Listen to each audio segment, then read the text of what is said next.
Student, I am Sonam. Welcome back to my YouTube channel Apna Vidyalaya. आज के इस वीडियो में हम आप सभी को बताएंगे क्लास 10 सामाजिक विज्ञान का बिल्कुल वायरल पेपर 3 मार्च का सामाजिक विज्ञान का पेपर बिल्कुल ऐसा ही आएगा। अगर आप लोग इस पूरे पेपर की तैयारी कर लेते हो, ठीक है, पूरे के पूरे क्वेश्चन की तैयारी कर लेते हो इस पेपर का, तो आप सभी का इस बार सामाजिक विज्ञान में 70 नंबर बिल्कुल पक्का है। ये मेरी 100% गारंटी है। ठीक है, यहाँ पे हम आप सभी को इस पूरे पेपर के उत्तर के साथ बताएंगे, पूरे के पूरे उत्तर बताएंगे।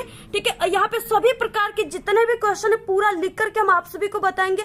और यहाँ पे आप सभी की जो सामाजिक विज्ञान है क्लास 10 उसमें मानचित्र, ठीक है, मानचित्र कार्य आता है, यानी मानचित्र आपको कैसे भरना है।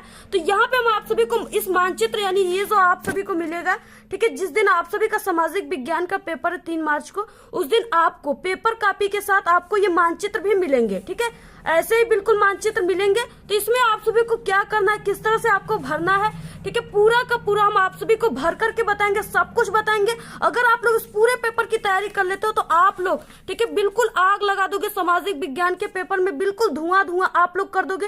पूरे के पूरे क्वेश्चन आप लोग छाप कर आओगे। ठीक है, जितने भी यहाँ पे हम क्वेश्चन बताएंगे सभी क्वेश्चन आप सभी के पेपर में आएंगे, क्योंकि ये जो पेपर है बिल्कुल रियल है और वायरल पेपर है। ठीक है, बोर्ड का जो असली पेपर है बिल्कुल वैसा ही ये पेपर है और इसमें जितने भी क्वेश्चन है बिल्कुल वायरल क्वेश्चन है। ठीक है, आप सभी के एग्जाम में पक्का आएगा ये पेपर। तो आप लोग इस वीडियो को बिना स्किप के लास्ट तक देखिएगा। यहाँ पे हम आपको पूरे के पूरे आंसर के साथ बहुत ही अच्छे तरीके से बताएंगे। यहाँ पे देखिए, सबसे पहले आप सभी को यहाँ पे अपनी पेपर में, ठीक है, 10 अंकों का अपनी रोल नंबर भरना है। इसके बाद आपको यहाँ पे अपनी नाम लिखना है। इसके बाद देखिए, जो आप सभी का सामाजिक विज्ञान का संकेतांक होगा, जो कि बिल्कुल वायरल संकेतांक है और इसी संकेतांक का आप सभी का पेपर आएगा। ठीक है, वो 826 और यहाँ पे DE है। ठीक है, ये बिल्कुल वायरल है और यहाँ पे इसके जो पेपर होते हैं ये सबसे सरल भी होते हैं। तो यहाँ पे देखिए, इसके बाद देखिए जो आपका क्लास 10 सामाजिक विज्ञान है, ठीक है, उसका पेपर यानी पूर्णांक 70 का होता है। ठीक है, इसके बाद इसमें 3 घंटे 15 मिनट का समय आप सभी को मिलता है और इसके बाद यहाँ पे निर्देश दिए हुए, इसको पढ़ना आपको बहुत ही जरूरी है।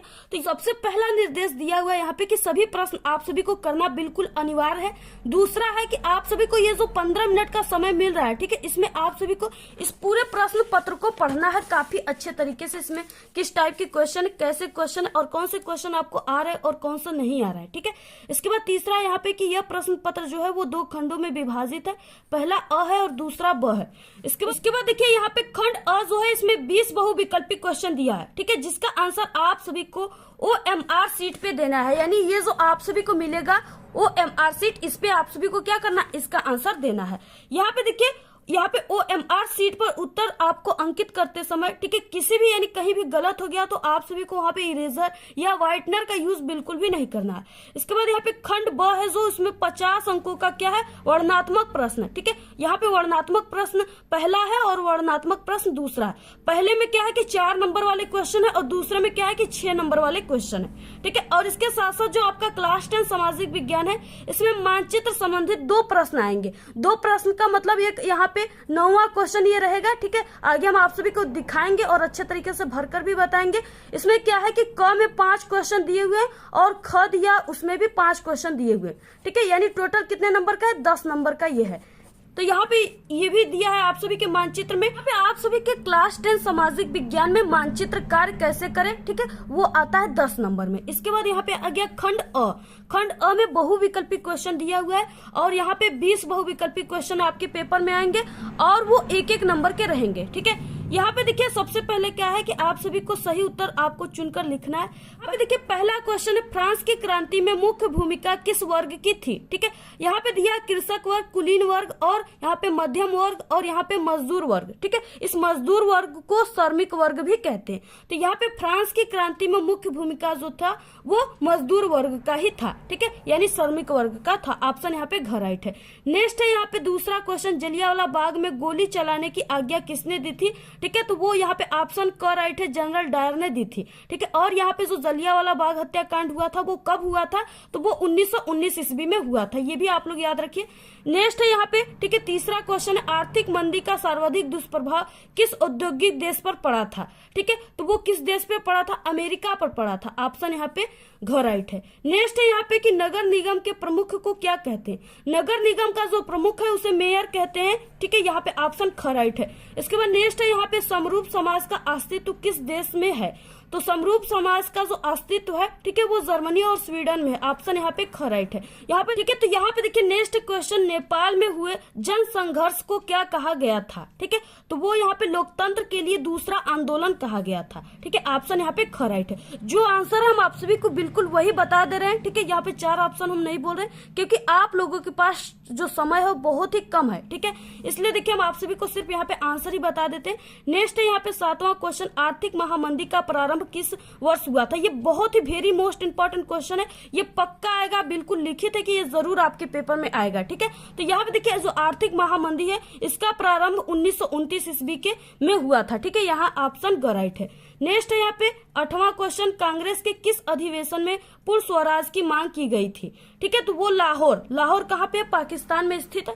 तो यहाँ पे क्या 8वें का राइट है। तो यहाँ पे 9वां क्वेश्चन, यंग इटली सोसाइटी का संस्थापक कौन था, ठीक है, तो यहाँ पे मेजनी जो है ये था यंग इटली सोसाइटी के संस्थापक थे, ठीक है। यहाँ पे हम आप सभी को जूम करके इस तरह से दिखा देते जिससे आपको बिल्कुल सफा दिखे, ठीक है।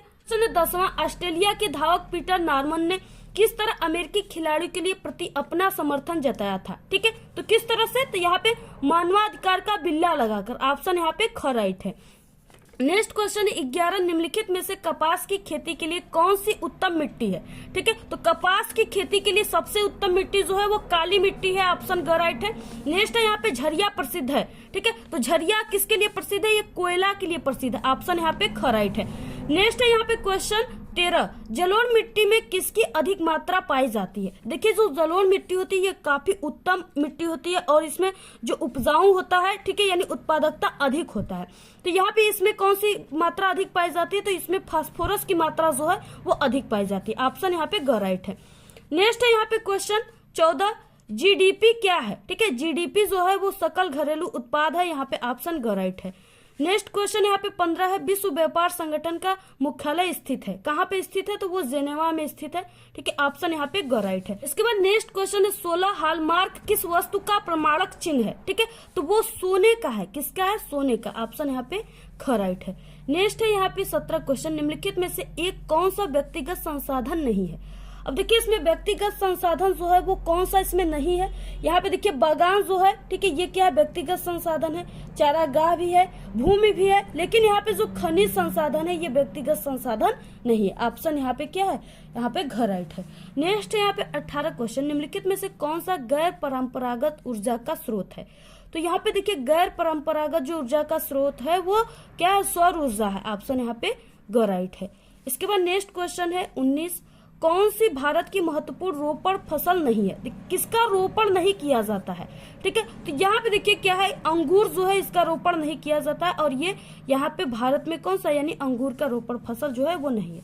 नेक्स्ट है 20 क्वेश्चन, बहुत ही इंपॉर्टेंट है, एक मार्ग किन वस्तुओं के लिए प्रमाणित चिन्ह है, ठीक है, तो जो एक मार्ग होता है ये किसके के लिए होता है, खाद्य पदार्थों के लिए, ठीक है। खाद्य पदार्थ के पैकेटों पर ये एक मार्ग का चिन्ह आप सभी को दिखेगा, तो यहाँ पे ऑप्शन यहाँ पे राइट है। तो ये रहे 20 इंपॉर्टेंट बहुविकल्पी क्वेश्चन, ठीक है। अगर आप लोग ये 20 बहुविकल्पी क्वेश्चन को कर लेते हो सही तो आपको यहाँ से 20 नंबर प्राप्त हो जाएगा, ठीक है। इसका आप सभी को आंसर किस पे देना है, OMR सीट पे देना है। इसके बाद देखिए अब आता है वर्णनात्मक प्रश्न पहला और वर्णनात्मक प्रश्न दूसरा को। अब किस तरह से क्वेश्चन है उसका आंसर आपको किस तरह से लिखना है। देखिए आ गया खंड ब, ठीक है, खंड ब में क्या है, वर्णनात्मक प्रश्न है और इसका आंसर आप सभी को 80 शब्दों में लिखना है। 80 शब्द का मतलब आप सभी को इसको 1.5 पेज में लिखना है, ठीक है। ये क्वेश्चन जो है ये 4-4 नंबर वाले क्वेश्चन आ गए यहाँ से। अब यहाँ पे देखिए इसमें पहला क्वेश्चन है, जर्मनी के एकीकरण की प्रक्रिया का वर्णन कीजिए, ठीक है। तो यहाँ पे देखिए आपको किस तरह से इसका आंसर लिखना है, ठीक है, जिससे आपको पूरे के पूरे 4 नंबर मिले। तो यहाँ पे आपको सबसे पहले खंड ब इस तरह से लिखना है। यहाँ पे वर्णनात्मक प्रश्न पहला कर रहे हो तो यहाँ पे आप लोग पहला लिख दीजिए। इसके बाद प्रश्नोत्तर संख्या, ठीक है, जो भी आप लोग कर रहे हो तो यहाँ पे पहला, तो इस तरह से आप लोग इसमें पहला लिख दीजिए। इसके बाद देखिए यहाँ पे क्या हो जाएगा, यहाँ पे आप सभी लोग अगर हेडिंग डालना चाहते हो तो यहाँ पे आप लोग जर्मनी की एकीकरण इस तरह से यहाँ पे पहले हेडिंग डाल लीजिएगा। ठीक है, इसका आंसर क्या हो जाएगा, ठीक है, मध्य वर्गीय जर्मन लोगों में राष्ट्रवादी भावनाएं अत्यंत प्रबल थी। यानी जो यहाँ पे जर्मन के मध्य वर्गीय लोग थे उसमें जो राष्ट्रवादी भावनाएं थी वो काफी ज्यादा मात्रा में थी, ठीक है, यानी दूसरे के कंपेयर में काफी ज्यादा मात्रा में थी। उन लोगों ने 1848 ईस्वी में जर्मन महासंघ के विभिन्न क्षेत्रों को एकता के सूत्र में बांधकर एक निर्वाचित संसद के माध्यम से, ठीक है, शामिल राष्ट्र राज्य बनाने का प्रयास किया। था, लेकिन इस प्रयास का राजशाही और सैन्य शक्ति ने सम्मिलित रूप से दमन कर दिया। यानी वो क्या किया कि ये जो यहाँ पे जर्मन लोग थे, ये राष्ट्रवादी भावनाएं इसमें अत्यधिक थे। ये लोगों ने 1848 ईस्वी में ठीक है महासंघ के विभिन्न क्षेत्रों में एकता के सूत्र में बांधकर एक संसद के माध्यम से ठीक है एक राष्ट्र और राज्य बनाने का प्रयास किया। लेकिन जो यहाँ पे राजशाही यानी राजा का शासन था उस समय, ठीक है, तो यहाँ पे राजशाही हो गया और उनके जो सैन्य शक्ति थे उसमें क्या हो गया कि उसमें सम्मिलित रूप से ये क्या हो गया, दमन हो गया, यानी समाप्त हो गए। ठीक है, दमन कर दिया गया। उनका प्रजा के बड़े भूस्वामियों ने, यानी जो प्रजा के बड़े भूस्वामी थे जो अधिक मात्रा में बसे हुए थे, ठीक है, बड़े भूस्वामियों ने यानी जो अमीर थे भूस्वामियों ने समर्थन किया। उसके बाद जो प्रजा ने था वो राष्ट्रीय एकीकरण के आंदोलन का नेतृत्व संभाला, ठीक है, संभाल लिया। उसका मुख्यमंत्री जो था यानी ऑटो वन बिस्मार्क था, जो वो यहाँ पे जर्मनी के एकीकरण में क्या था, ये मुख्यमंत्री बना था। तो यहाँ पे मुख्यमंत्री ऑटो वन बिस्मार्क इस प्रक्रिया का जनक था जिसने प्रजा की सेना और नौकरशाही की मदद ली। यानी वो क्या किया, प्रजा की सेना का और यहाँ पे नौकरशाहियों का मदद लिया। इसके बाद 7 वर्ष तक क्या हुआ कि युद्ध चलता रहा। कितने वर्षों तक? 7 वर्षों तक। किनके बीच? यहाँ पे ऑस्ट्रिया, डेनमार्क और फ्रांस ने, ठीक है, 3 युद्धों में प्रजा की जीत हुई। इसमें क्या हुआ, ऑस्ट्रिया और डेनमार्क और फ्रांस से 7 वर्ष में 3 युद्ध हुए जिसमें किसका जीत हुआ, प्रजा की जीत हुई और एकीकरण की प्रक्रिया पूरी हुई। ठीक है, एकीकरण की प्रक्रिया जो है जर्मनी की पूरी हुई। जनवरी 1871 ईस्वी में सियाय में हुई एक समारोह में प्रजा के राजा विलियम प्रथम को जर्मनी का सम्राट घोषित कर दिया गया। ठीक है, इतना अगर आप लोग लिखोगे तो आपको पूरे के पूरे टीचर 4 नंबर देंगे। ऐसे ही आप सभी को लिखना अपने बोर्ड एग्जाम में। इसके बाद देखिए इस पहले का अथवा दिया, ठीक है, दोनों में से आपको क्या करना है, किसी एक पर ही लिखना है। तो यहाँ पे पहला वाला जो क्वेश्चन है ये काफी इंपॉर्टेंट भी है और ये काफी सरल भी है, आप लोग इसी के बारे में लिख लीजिएगा। नेक्स्ट दूसरा है भूदान आंदोलन से आप क्या समझते हो, स्पष्ट कीजिए। ठीक है, तो आप सभी लोग देखिए ये जो है इसका आंसर आप सभी को, ठीक है, हमारे चैनल पे मिल जाएगा प्लेलिस्ट में, वहां से आप लोग जाकर देख लीजिएगा। अभी सुबह ही, ठीक है, यानी एक घंटे की वीडियो आई, उसमें हमने आप सभी को बताया, अगर आप लोग नहीं देखे हो तो वहां से जाकर देख सकते हो। दूसरा क्वेश्चन है सामाजिक विभाजन से क्या आशय है। ठीक है, तो यहाँ पे इसका आंसर देखिए, आप सभी को इस तरह से सामाजिक विभाजन जो है प्रश्नोत्तर संख्या लिखने के बाद आपको इस तरह से हेडिंग डाल देना है। अब यहाँ पे देखिए आंसर क्या हो जाएगा, भारत में जाति आधारित विभाजन देखने को मिलता है। ठीक है, यानी क्योंकि भारत जो है इसमें विभिन्न प्रकार की जाति पाई जाती है। ठीक है, इसलिए इसमें क्या है कि जितने भी जात है उस रूप में वो विभाजित किए गए हैं। तो यहाँ पे क्या है कि भारत में जाति आधारित विभाजन देखने को मिलता है। जाति व्यवस्था, ठीक है, इसका एक अतिवादी और स्थायी रूप है। जाति समूहों में आपसी भेदभाव की धारा सामाजिक भेदभावना का कारण है। इसमें अंतज, ठीक है, जातियों के साथ छुआछूत का व्यवहार किया जाता है। यहाँ पे जो अंतज जाति है इनके साथ क्या किया जाता है, छुआछूत का व्यवहार किया जाता है। यानी लोग उनसे बोलते नहीं है, उनसे काफी दूरी बनाकर रहते हैं। ठीक है, उनका छुआ हुआ यानी हैंडपंप को नहीं छूते हैं, उनके छुए हुए पानी को नहीं पीते हैं। ठीक है, खाना नहीं खाते, इस तरह से उनके साथ छुआछूत का व्यवहार करते हैं। इसके बाद सामाजिक भेदभाव का कारण जातियों के बीच भेदभाव की भावना है। ठीक है, यानी जातियों के बीच क्या है, भेदभाव होता है। लोग कहते हैं हम इस कास्ट के हैं, लोग कहते हैं इस कास्ट के हैं, यानी हम अपने ही सिर्फ कास्ट से बातचीत करेंगे। ठीक है, दूसरे कास्ट का नहीं पानी छुएंगे, छुआछूत का इस तरह से भेदभाव किया गया है। ठीक है, भारत में कुछ जातियों को विशेषाधिकार प्राप्त है और कुछ को इन अधिकारों से वंचित किया गया है। इस तरह से आप सभी को क्या करना है, पूरा इसी तरह से लिखना है जैसे यहाँ पे हमने लिखा हुआ है। आप लोग स्क्रीनशॉट ले लीजिए और अभी इसको रट्टा मार लीजिए।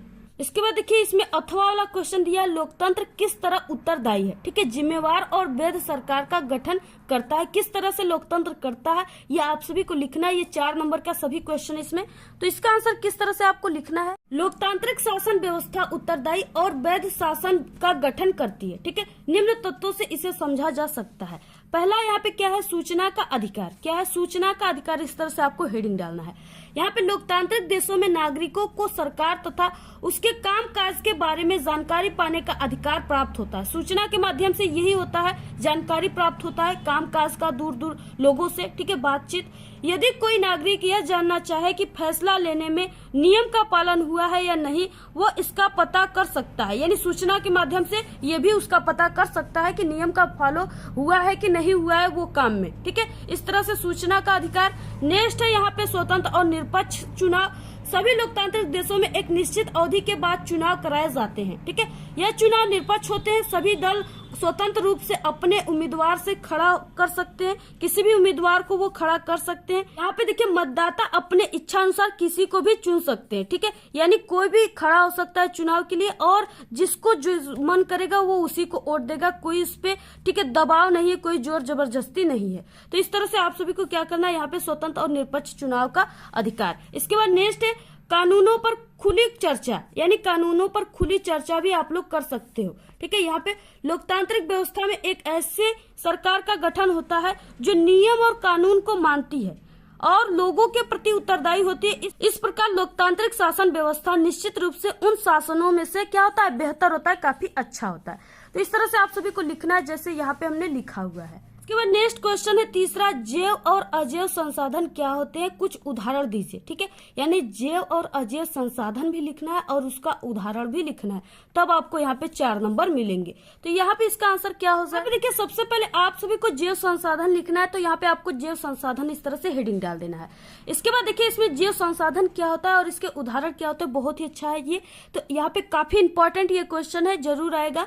तो ऐसे संसाधन जिनकी प्राप्ति जैव मंडल से होती है तथा जिनमें जीवन व्याप्त हो, ठीक है, यानी जो जीवित हो, उन्हें जैव संसाधन कहते हैं, ठीक है। यहाँ पे देखिए जैसे में पशुधन, पशुधन क्या है, यानी कई पशुओं को पालना, उनके दूध बेचना, ठीक है, और उनसे यानी उपले वगैरह जो भी कुछ है उनको बेचना, उनको बेचकर धन कमाना, ये क्या है, जैव संसाधन में। पशु क्या है, जीवित है बिल्कुल, तभी ये सब हो रहा है, तो यहाँ पे क्या है, जैव संसाधन है। इसके बाद यहाँ पे मत्स्य जीवन, यानी क्या है कि तालाबों में, गांव में क्या होता है, तालाबों में मछलियां लिया जाता है, ठीक है, यहाँ पाल लिया जाता है और उसके बाद वो बड़ी हो जाती है तो उनको बेच दिया जाता है, जिससे कुछ धन को प्राप्त कर लिया जाता है। तो ये क्या है, जैव संसाधन में आता है। इसके बाद प्राणी जगत जो है, यहाँ पे वनस्पति जगत, ये मनुष्य आदि, ये क्या है कि यहाँ पे ये जैव संसाधन में, यानी क्या है, इसमें जीवन व्याप्त है, ठीक है, ये यहाँ पे जैव मंडल में होते हैं, इसलिए इनको जैव संसाधन कहते हैं।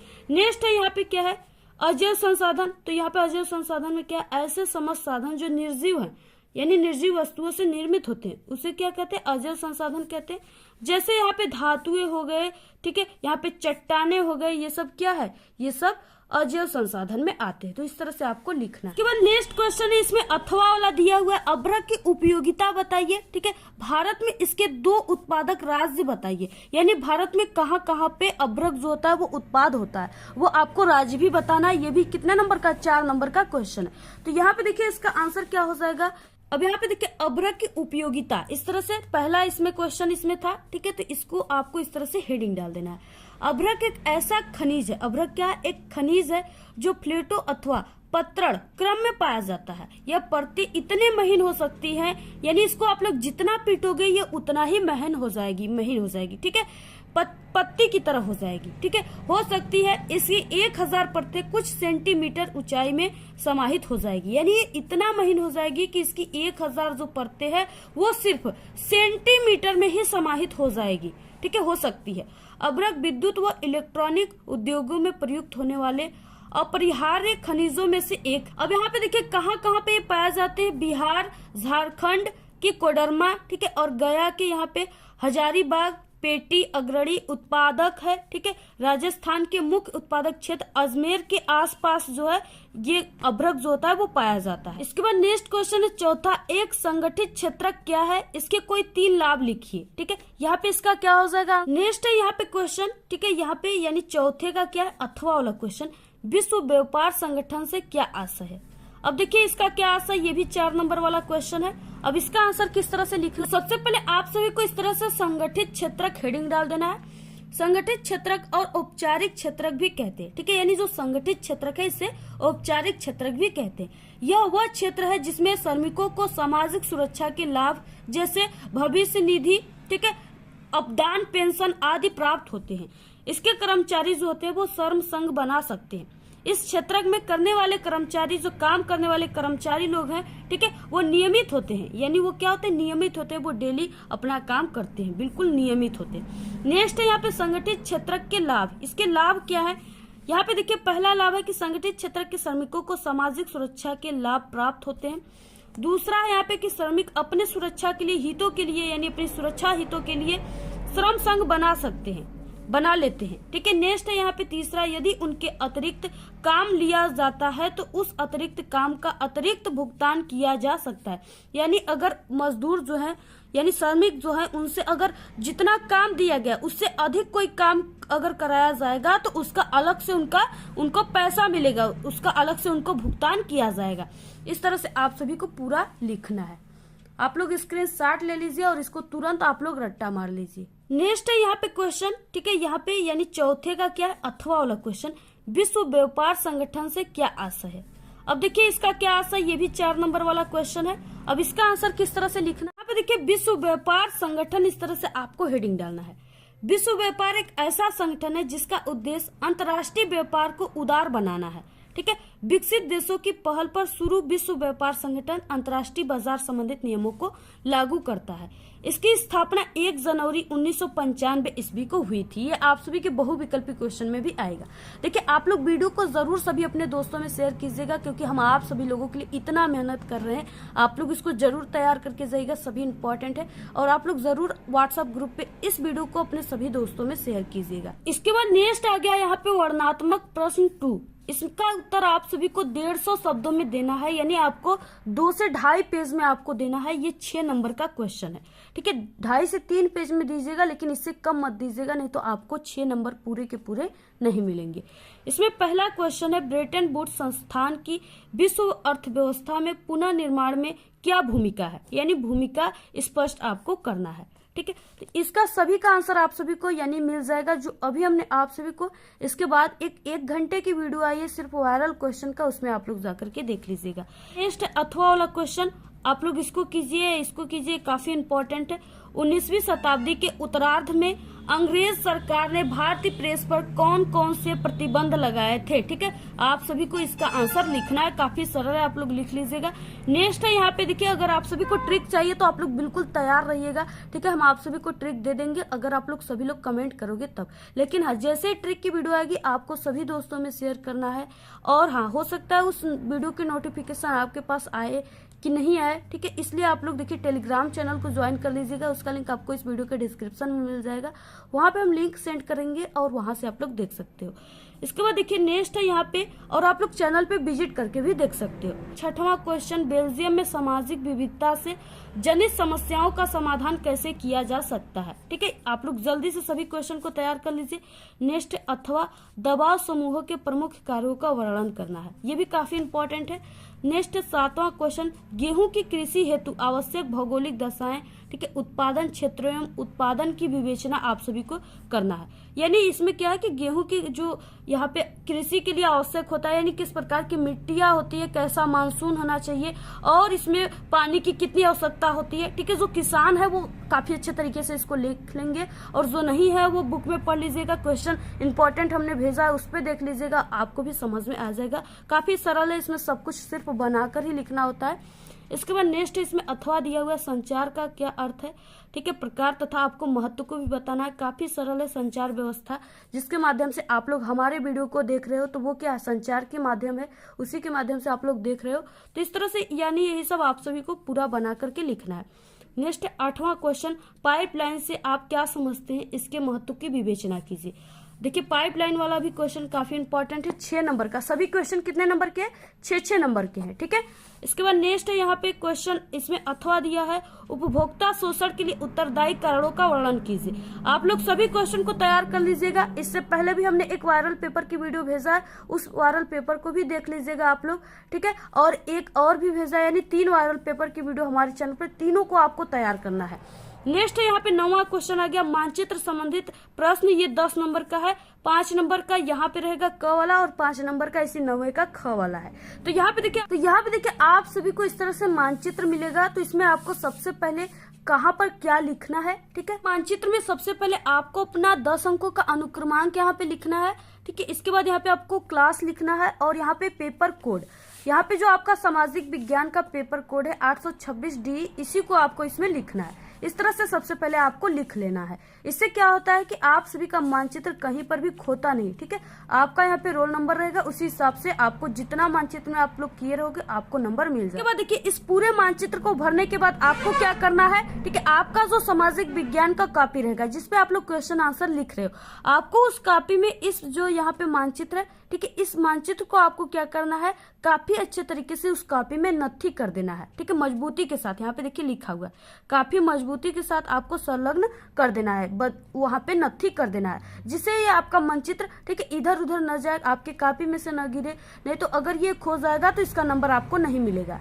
तो इसलिए आपको इसके काफी मजबूती के साथ आपको अपनी कॉपी के साथ क्या करना है, इसको नत्थी कर देना। यहाँ पे देखिए मानचित्र कार्य संबंधित जो है इसको आपको सबसे पहले यहाँ पे अपनी कॉपी में मानचित्र कार्य ऊपर लिखना है। इसके बाद जो भी संख्या है यानी 9 है तो यहाँ पे प्रश्नोत्तर संख्या 9 का क, ठीक है, सबसे पहले हम क वाला करेंगे तो इस तरह से आपको 9 का क लिख देना है।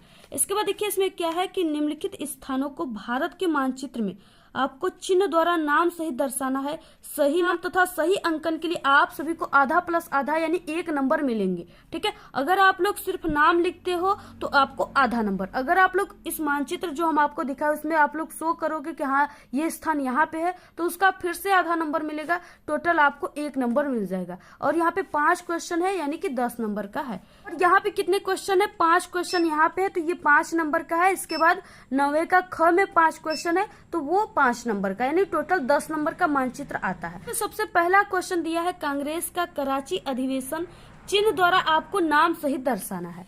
तो इसमें आपको क्या करना है, सिर्फ यहाँ पे चिन्ह द्वारा आपको नाम सहित दर्शाना है। तो सबसे पहले देखिए आपको मानचित्र में किस तरह से दर्शाना है और कहाँ पे ये कराची है।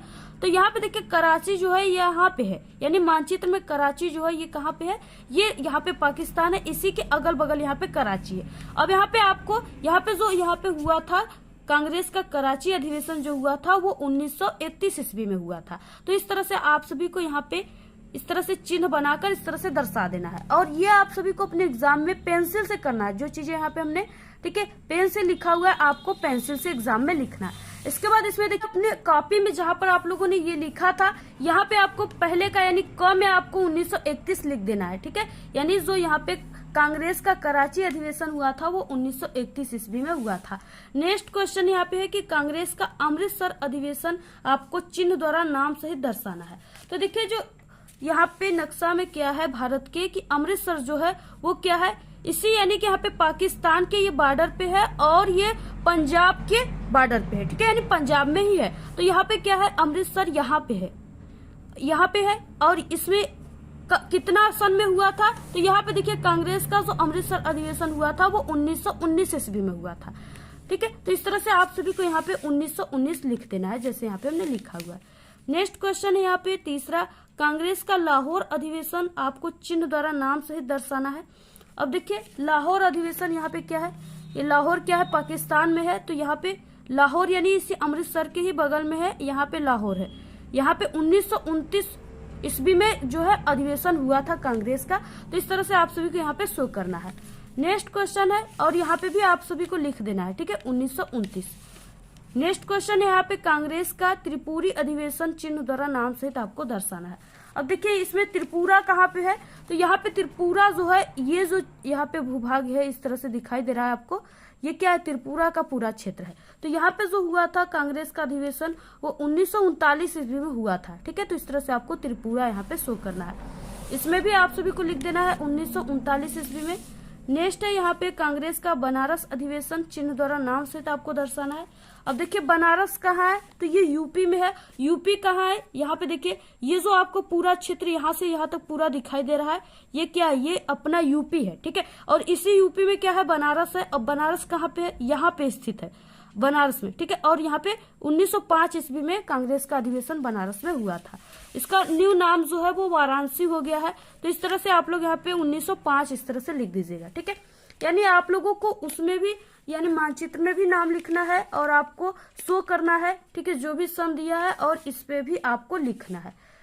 अगर आप लोग देखिए दोनों करते हो यानी इस पे आप लोग लिखते हो तो यहाँ पे आपको आधा नंबर सभी पे मिलेंगे और आधा नंबर इस पे मिलेंगे, ठीक है। यानी 2.5 नंबर मिलेंगे, 5 नंबर आपका हो। देखिए जैसे आपको सन अगर नहीं याद है तो आप लोग, ठीक है, जहां पर भी कराची वगैरह है वहां पे आप लोग शो कर सकते हो, आपको कुछ नंबर मिल सकते हैं। इसलिए अगर आप लोग छोड़ोगे तो एक भी नंबर नहीं मिलेंगे। इस तरह से अगर आपको नहीं समझ में आएगा तो आप लोग जहाँ पे जो चीजें है उसी को आप लोग लिख दीजिए। इसके बाद देखिए ये जो चीजें ये आपको नहीं करना है, ये सिर्फ दृष्टिबाधित लोगों के लिए करना है, ठीक है। जैसे यहाँ पे लिखा हुआ है, ये आपको ये वाला नहीं करना है, ये वाला जो है उस पर लिखा हुआ है दृष्टिबाधित, ये वाला आपको नहीं लिखना है। ये सिर्फ उन्हीं को करना है जिनको कम दिखाई देता है, ठीक है। सिर्फ आपको ये वाला करना है, ख जहाँ पे लिखा हुआ है। यहाँ पे क्या है कि दिए गए भारत के मानचित्र में आपको निम्नलिखित को दर्शाना है। अब देखिए आप सभी को यहाँ पे ये भी 5 नंबर का पूरा है। पहला है कि भारत का कोई एक पतन बंदरगाह जो पश्चिमी तट पर स्थित है, आपको इस यानी यहाँ पे चिन्ह के द्वारा आपको दर्शाना है, ठीक है। यानी इस तरह से आपको चिन्ह बनाना है। तो यहाँ पे इसमें क्या है, आपको यहाँ पे पतन बंदरगाह जो है इसको इस चिन्ह से शो करना है और ये कहाँ पे स्थित है इसको भी लिखना है। तो अब देखिए आपको किस तरह से इसको करना है। आपको फिर से कॉपी में मानचित्रकार यहाँ पे प्रश्नोत्तर संख्या 9 का ख लिख देना है। अब यहाँ पे देखिए कहाँ पे है, भारत का कोई एक पतन बंदरगाह जो पश्चिमी तट पर स्थित है, आपको इस चिन्ह द्वारा दर्शाना है। पश्चिमी तट पर यानी कि ये कहाँ पे, मुंबई में बोल रहा है, ठीक है। यहाँ पे क्या है, ये पतन बंदरगाह है भारत का और मुंबई कहाँ पे है, यहाँ पे है भारत के नक्शा में। तो आपको यहाँ पे जो सिंबल हम बनाया है उसी सिंबल से आप सभी को क्या करना है, यहाँ पे शो कर देना है, ये वाले सिंबल, ठीक है, त्रिभुज के आकार का। और यहाँ पे आपको इस तरह से मुंबई कर देना है, इस तरह से आपको लिखना है, ठीक है। और यहाँ पे आपको मुंबई लिख देना है। इसके बाद नेक्स्ट है, इसमें क्या है, दूसरा, भारत का सॉफ्टवेयर टेक्नोलॉजी का कोई एक केंद्र चिन्ह द्वारा आपको दर्शाना है। देखिए सबसे ज्यादा जो भारत में सॉफ्टवेयर टेक्नोलॉजी है, ठीक है, वो क्या है, बेंगलुरु में है। यानी यहाँ पे क्या हो जाएगा, आपको किस सिंबल के द्वारा दर्शाना है, यहाँ पे इस सिंबल के द्वारा दर्शाना है, ठीक है। तो आपको इसको भी जरूर बनाना है। यहाँ पे देखिए जैसे हमने बनाया, आपको इस तरह से क्या करना है, बना देना है। और यहाँ पे क्या है, बेंगलुरु यही है, ठीक है। इसके बाद यहाँ पे भी आपको इस तरह से बेंगलुरु लिख देना है। नेक्स्ट है, इसमें क्या है, तीसरा क्वेश्चन है, प्रयागराज यानी जिसका इलाहाबाद नाम था पहले, मुंबई, प्रयागराज यानी प्रयागराज से मुंबई रेल मार्ग चिन्ह द्वारा आपको इस चिन्ह के द्वारा दर्शाना है। और साथ ही साथ जो बीच का स्टेशन है उसका भी आपको नाम लिखना है। अब यहाँ पे देखिए बीच का स्टेशन जो है वो इटारसी है। अब यहाँ पे क्या हो जाएगा, प्रयागराज कहाँ पे है, तो प्रयागराज देखिए ये यूपी में है। यहाँ पे क्या है, यूपी का पूरा क्षेत्र है और यहाँ पे लखनऊ है, इसी के बगल में यहाँ पे प्रयागराज है, इलाहाबाद है। अब यहाँ से क्या हो गया, आपको इस सिंबल के द्वारा दर्शाना है। तो ट्रेन का सिंबल इस तरह से ही होता है, तो आपको क्या करना है, इस तरह से क्या करना है, प्रयागराज से, और यहाँ पे मुंबई बोला है यानी यहाँ तक, यहाँ से आपको इस तरह से ऐसे बनाकर ले जाना है और यहाँ पे पटरिया बना देना है इस तरह से ट्रेन का। और इसके बीच में एक स्टेशन पूछ रखा है, तो यहाँ पे क्या है, इटारसी है। इस तरह से आप सभी को बीच का स्टेशन को शो कर देना है, ठीक है। कोई भी स्टेशन आपको पता हो इनके बीच की, तो आप लोग इसमें शो कर सकते हो। तो इस तरह से आपको भरना है। इसके बाद इसमें नेक्स्ट क्वेश्चन क्या है, नेक्स्ट क्वेश्चन है ना चौथा, अभ्रक उत्पादन का क्षेत्र आपको इस सिंबल के द्वारा दर्शाना है, ठीक है। आप लोग इसमें जो शो कर रहे हो इसमें आधा नंबर कॉपी में लिखोगे तो आप सभी को आधा और यानी 1 नंबर मिलेंगे। तो यहाँ पे देखिए अभ्रक उत्पादन का जो क्षेत्र है वो कौन कौन सा क्षेत्र है, ठीक है। तो वो यहाँ पे बिहार में पड़ता है, गया, ठीक है। गया ये जो है यानी यूपी के बगल में क्या है, यहाँ पे बिहार है, यहाँ पे, ठीक है। ये छोटा सा यहाँ पे बिहार का क्षेत्र है और यहाँ पे क्या है, बिहार में गया है, गया में ही क्या है कि यहाँ पे अभ्रक उत्पादन का क्षेत्र है। तो इस सिंबल से बोला है, तो यहाँ पे आपको प्लस वाले सिंबल से इस तरह से राउंड करके दिखा देना है ऐसे ही। और इसमें आपको भी लिख देना है कॉपी में भी, बिहार यानी गया बिहार। नेक्स्ट क्वेश्चन है, पारादीप नगर, आपको इस सर्कुलर वाले चिन्ह से आपको दिखाना है, ठीक है। तो यहाँ पे पारादीप नगर जो है वो उड़ीसा में है। तो यहाँ पे उड़ीसा कहाँ पे है, यहाँ पे उड़ीसा है, यहाँ पे, ठीक है। पारादीप नगर आप सभी को इस तरह से क्या करना है, शो कर देना है। और इसमें भी आपको लिख देना है सिर्फ उड़ीसा कहाँ पे स्थित है, आपको इसमें लिखना है। तो इस तरह से आपको क्या करना है, पूरी मानचित्र आपको इसी तरह से भरना है। अगर आप लोग इस तरह से भरोगे तो आपको पूरे के पूरे नंबर टीचर देंगे। इसी तरीके से आप सभी को क्या करना है, भरना है, पूरे को इसी तरीके से भरना है, ठीक है। ऐसे ही भरोगे तभी आपको पूरे के पूरे नंबर मिलेंगे। अगर आपको ये नहीं पता है कि हाँ कहाँ पे इसमें मानचित्र में शो करना है आपको, तो आप लोग सिर्फ कॉपी में ही लिख दीजिएगा, ठीक है। ये सब चीजें आपको याद करना पड़ेगा कि हाँ कहाँ पे कौन सा स्थित है, तभी आप लोग इसको कर पाओगे। तो आप लोग जरूर इसको याद कर लीजिए। अगर आपको नहीं याद हो रहा है तो आप लोग सिर्फ कॉपी में ही लिख दीजिए कि हाँ कहाँ पे अभ्रक उत्पादक का एक क्षेत्र, तो यहाँ पे हमने बिहार बताया, तो आप लोग कॉपी में सिर्फ लिख दोगे तो आधा नंबर आपको मिल जाए। ये क्वेश्चन आप सभी को नहीं करना है, सिर्फ यही वाला करना है, ठीक है। और एक उस पर जो बताया वो करना है। तो ये रहा बिल्कुल वायरल पेपर, आप लोग इसको जल्दी से तैयार कर लीजिएगा, ठीक है। और हाँ, ये नहीं कि आप लोग सिर्फ यही पूरे पेपर को तैयार करके चले गए, आप सभी को इस पेपर के साथ साथ, ठीक है, हमारे जो तीनों वायरल पेपर है उसको तैयार कर लेना है। और साथ ही साथ आप सभी को जितने भी इंपॉर्टेंट क्वेश्चन हमारे चैनल पे सभी को तैयार कर लेना है। जो वीडियो हम आप सभी को सेंड किए 1 घंटे वाला, उसमें भी आपके बहुत ही इंपॉर्टेंट क्वेश्चन वायरल है, उस सभी को तैयार कर लेना है आपको, ठीक है। तब आप सभी को 70 में 70 पूरा नंबर आएगा, क्योंकि ये जो सेम पेपर है ये बिल्कुल सेम पेपर आप सभी के बोर्ड एग्जाम में नहीं आता है, ठीक है। देखिए, ठीक है, यहाँ पे देखिए बिल्कुल सेम पेपर आप सभी के एग्जाम में नहीं आएगा। इसमें से हाँ, अगर आप लोग ये वाला पेपर और यहाँ पे एक और पेपर हमने आप सभी को दिया है, ठीक है, आप लोग चैनल पे विजिट करके देख सकते हो। अगर आप लोग दोनों पेपर को तैयार कर लेते हो तो आप सभी का यानी कि यहाँ पे 50 से 60% क्वेश्चन इसमें से क्या हो सकते हैं, फंस सकते हैं, ठीक है। तो आप लोग इस पेपर को तैयार करके जाइएगा। इसके साथ साथ सभी इंपॉर्टेंट वायरल क्वेश्चन जो है उसको तैयार कर लीजिएगा। और पे मानचित्र संबंधित जितने भी ये सब प्रश्न है, आप सभी को पूरे प्रश्न को तैयार करके जाना है, ठीक है। जितना भी यहाँ पे प्रश्न है सभी को आपको तैयार करके जाना है। इसमें देखिए मानचित्र संबंधित सभी प्रश्न, इतिहास से रिलेटेड, आप सभी लोग इस पूरे प्रश्न को तैयार करके जाइएगा, ठीक है। जितना भी इसमें प्रश्न है सभी को आप लोग स्क्रीनशॉट ले लीजिए और सभी को तैयार करके जाइएगा। ये प्रश्न है और इसके साथ साथ यहाँ पे इसका आंसर दिया है, आप लोग देख सकते हैं कितने बार आया हुआ है ये, ठीक है। आप लोग इन सभी क्वेश्चन को तैयार कर लीजिए। इस वीडियो को अपने सभी दोस्तों में जरूर शेयर कीजिएगा। हमने आप सभी लोगों के लिए इतना मेहनत किया है, तो आपका भी कर्तव्य बनता है, आप लोग जरूर शेयर कीजिएगा, ठीक है।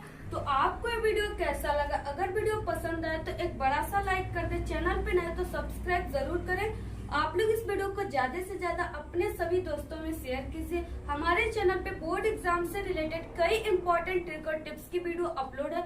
आप लोग अगर विजिट नहीं किए तो एक बार आप लोग हमारे चैनल पे विजिट जरूर करें। तो आज के इस वीडियो में सिर्फ इतना ही। आप लोग कमेंट करना बिल्कुल ना भूले। Thanks, all the very best, bye bye.